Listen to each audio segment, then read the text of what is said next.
அனைவருக்கும் வணக்கம். இந்த வீடியோவில் பேலட் யூனிட்டை விவிபேட்டோடையும் விவிபேட்டை கண்ட்ரோல் யூனிட்டோடையும் எவ்வாறு கனெக்ட் பண்ணலாம் அப்படிங்கிறத குறித்து தான் பார்க்க போகிறோம். முதலில் பேலட் யூனிட் 2வினை அதற்குரிய பாக்ஸிலிருந்து ஓப்பன் செய்து வெளியே எடுத்துக்கொள்ளுங்கள். வெளியே எடுத்த பிறகு வாக்களிப்பதற்கு வசதியாக ஸ்டாண்டினை நிறுத்தி கொள்ளுங்கள். அடுத்ததாக பேலட் யூனிட் 1னை அதற்குரிய பாக்ஸினை ஓப்பன் செய்து வெளியே எடுத்துக்கொள்ளுங்கள். வெளியே எடுத்த பிறகு பின்புறம் உள்ள ஸ்டாண்டினை நிறுத்தி வாக்களிப்பதற்கு வசதியாக தயார் நிலையில் வைத்துக் கொள்ளுங்கள். அடுத்து பேலட் யூனிட் 1ஆனது 1ஐ குறிப்பிடுமாறும் பேலட் யூனிட் 2ஆனது 2ஐ குறிப்பிடுமாறும் சுவிட்ச் ஆன் செய்யப்பட்டுள்ளதா என்பதை உறுதிப்படுத்திக் கொள்ளுங்கள்.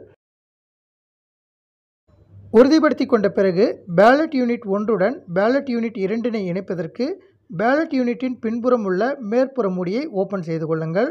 அதன் பிறகு ஒயரானது கலந்து விடாமல் இருப்பதற்கு அதற்குரிய மூடியை ஓப்பன் செய்து அதன் வழியாக பேலட் யூனிட் 2இன் ஒயரை பேலட் யூனிட் 1உடன் இணைத்துக் கொள்ளுங்கள். இணைக்கும் பொழுது ஒயரின் சிவப்பு நிறமும் கருப்பு நிறமும் கலர் மாறாதவாறு இணைப்பினை ஏற்படுத்தி கொண்டு ஒயர் கலண்டாமல் இருப்பதற்கு அதனை லாக் செய்து கொள்ளவும்.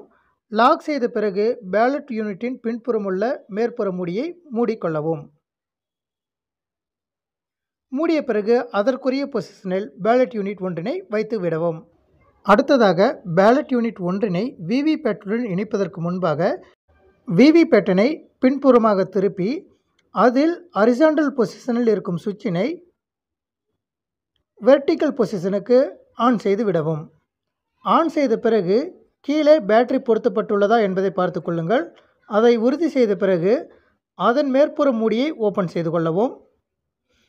ஓப்பன் செய்து பேலட் யூனிட் 1னை அதில் குறிப்பிட்டுள்ள கலருக்கு ஏற்றவாறு விவிபேட்டுடன் இணைப்பினை ஏற்படுத்திக் கொள்ளுங்கள். இணைப்பினை ஏற்படுத்தி கொண்ட பிறகு ஒயரின் மேற்புறமுள்ள சுவிட்சானது ஒன்றை நோக்கி இருக்குமாறு பார்த்து கொள்ளுங்கள். ஏனெனில் நாம் ஒரே ஒரு விவிபேட் மட்டுமே பயன்படுத்துவதனால் அது ஒன்றை நோக்கி இருக்குமாறு பார்த்து கொள்ளுங்கள். உங்களது சட்டமன்ற தொகுதியில் கேண்டிடேட் செட்டிங்கின் போது சுவிட்சினை எந்த பொசிஷனில் வைத்துள்ளார்களோ அதனை ஜோனல் ஆஃபீஸரிடம் கேட்டு தெரிந்து அதற்கேற்றவாறு வைத்துக் கொள்ளுங்கள். இணைப்பினை ஏற்படுத்தி கொண்ட பிறகு ஒயர் இணைக்கப்பட்ட போர்ஷன் மறைப்பதற்கு அதற்குரிய மூடியை கொண்டு சரியாக மூடிக்கொள்ளுங்கள்.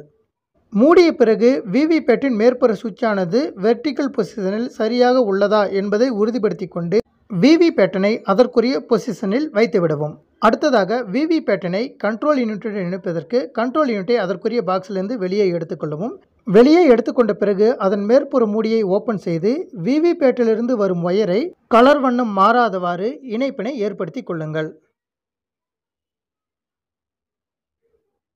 இணைப்பினை ஏற்படுத்தி கொண்ட பிறகு கண்ட்ரோல் யூனிட்டினை அதற்குரிய பொசிஷனில் வைத்து ஆன் செய்து கொள்ளவும்.